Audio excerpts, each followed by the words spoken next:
Remember when you first entered the workforce? You could easily feel when a leader was completely out of touch. You cringe at their outdated jokes. Itself. That's what she said. You notice whenever they were dismissing new ideas. Oh, that's not how we do things here. You felt it when they tried to motivate the team with values that didn't match the world that you lived in.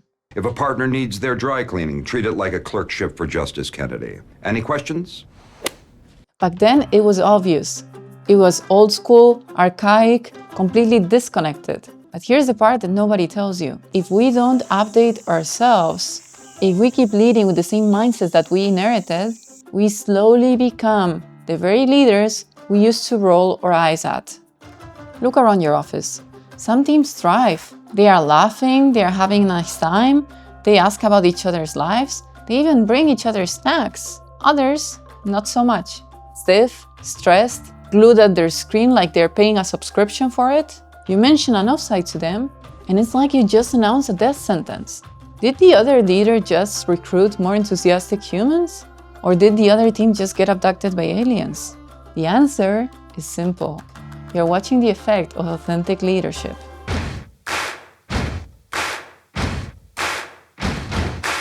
This style of leadership is not new. For decades, the most effective leaders, those building long-lasting legacies, not just temporary fortunes, already operated this way. They quietly built cultures of trust, while the mainstream was chasing status and hierarchy.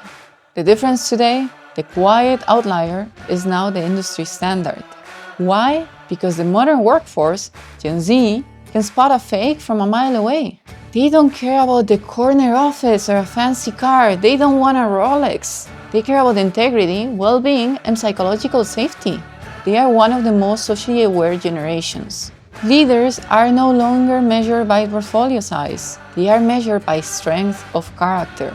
If you want more evidence of this, just look at royal families. Just the hierarchy is no longer enough. They are trying to connect because they know that just looking the part isn't enough anymore.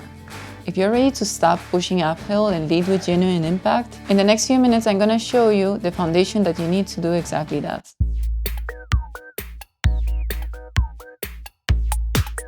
Before you lead anyone else, know yourself. Knowing yourself. I hope this is not too overwhelming tough love, but I think you need to hear that. Before you are able to lead anyone, you need to know yourself. Understand how you process stress. Know how you deal with conflict. See how you react to success. Leaders who react emotionally without awareness create tense environments that lead to mistakes and fear from the team.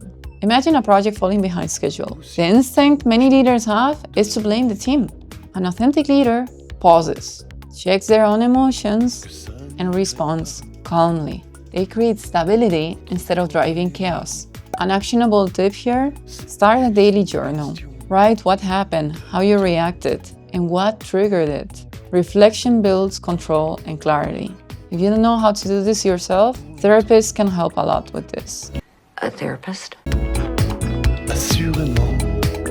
Integrity isn't optional.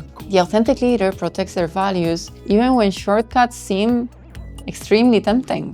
Teams are always watching what you tolerate. Cutting corners might win today, but it erodes trust for tomorrow.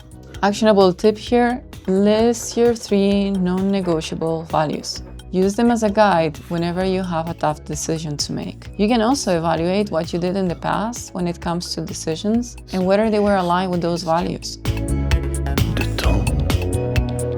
Learning never stops.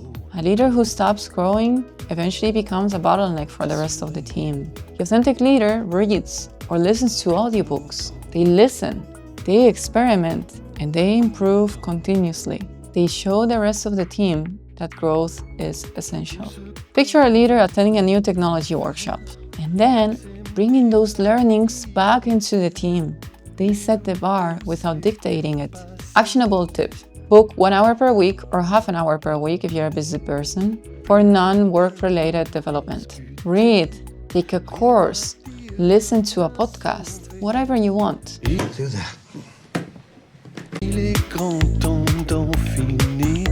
Self-regulation is the ability to respond instead of reacting. When setbacks occur, the authentic leader processes the situation and responds calmly. A client cancels a major deal, they don't panic. They say, let's review options and identify new paths forward, whilst keeping the team motivated and focused. Actionable tip here: pause for 3 seconds before responding to challenges or bad news. Interrupt the emotional reaction and let the rational thinking guide you. These first 4 pillars create the foundation. But the most impactful pillars, they protect your team, inspire trust, and build a legacy. Watch the second part to discover how to become a leader that your team truly follows, not just tolerates. Otherwise, take a look at the video I created for Leading Without Authority, how to create influence when you have no authority. Thanks a lot and have a great day.